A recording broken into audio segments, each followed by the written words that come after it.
اعوذ باللہ من الشیطان الرجیم بسم اللہ الرحمن الرحیم اللہ رب محمد صلی اللہ علیہ وسلم نحن عباد محمد صلی اللہ علیہ وسلم صلی اللہ تعالی علیک یا حبیبی یا رسول اللہ۔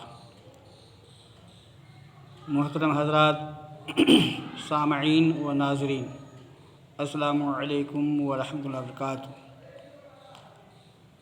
اس سے پہلے ہم نے آپ کے سامنے اگلے نشست میں فرائض غسل بتایا تھا۔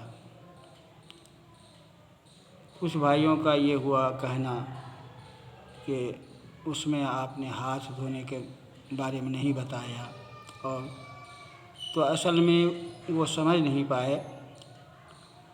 جو بھی مسائل آپ کے سامنے پیش کیے جاتے ہیں، جیسے کہ ہم نے غسل کے فرائض بتائے، تو پہلے یہ سمجھیے کہ فرض اس کو کہتے ہیں جس کا کہ حکم اللہ تعالیٰ نے قرآن مقدس میں کیا ہو، دیا ہو۔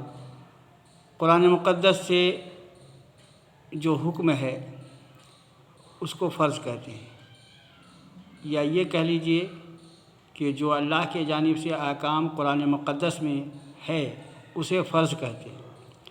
جو نبی کریم صلی اللہ تعالی علیہ وآلہ وسلم نے کیا یا کرنے کا حکم دیا اسے سنت کہتے ہیں، اور بھی اس میں مستحب بھی ہیں، کچھ نوافل بھی ہیں۔ تو ہم نے جو آپ کے سامنے پیش کیا تھا وہ فرائض ہیں، یعنی فرض ہے۔ اگر وہ چھوٹ جائے تو آپ کا غسل نہیں ہوگا، کسی بھی صورت میں آپ کا غسل نہیں ہوگا۔ مستحب یا سنت اگر کسی وجہ سے رہ بھی گئے تو آپ کا غسل مکمل ہو جائے گا، یعنی آپ کا نہانا، آپ کا پاک ہونا مکمل ہو جائے گا۔ تو اب آپ یہ سمجھ لیجئے کہ مکمل طریقہ میں آپ کے سامنے پیش کرنے جا رہا ہوں۔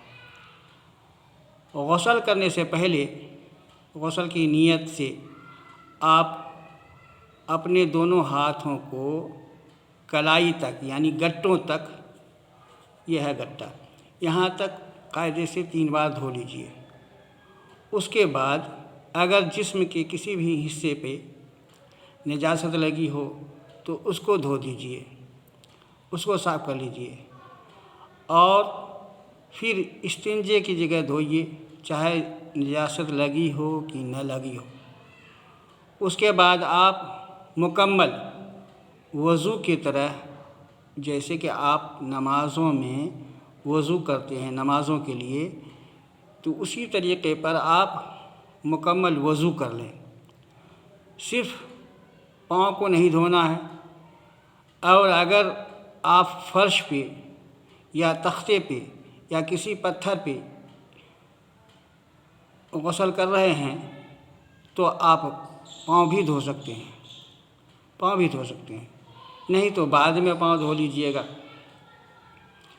تو اس طرح سے پھر آپ کو جو کہا گیا کہ کلی کرنا ہے غرارے سے کے ساتھ، پھر ناک میں پانی چڑھانا ہے جیسا کہ میں نے پہلے بتایا، اور اب آپ پورے بدن پہ پانی بہائیں۔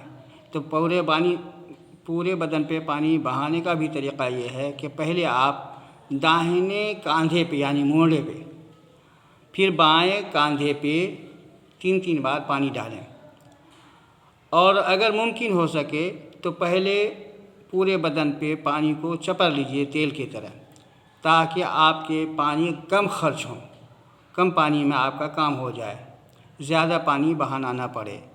تو اس طرح سے پورے جسم کے ہر حصے پہ پانی بہا لیں، آپ کا غسل ہو گیا۔ اب آپ دوبارہ وضو نہ بھی کریں تو کوئی بات نہیں ہے، اسی غسل سے آپ مکمل طریقے سے آپ نماز بھی ادا کر سکتے ہیں، یا اور تلاوت قرآن مقدس کر سکتے ہیں، یا اور بھی دیگر عبادات کر سکتے ہیں۔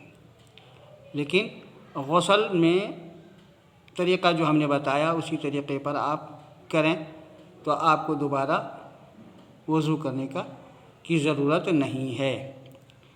یہ ہے مکمل غسل کا طریقہ۔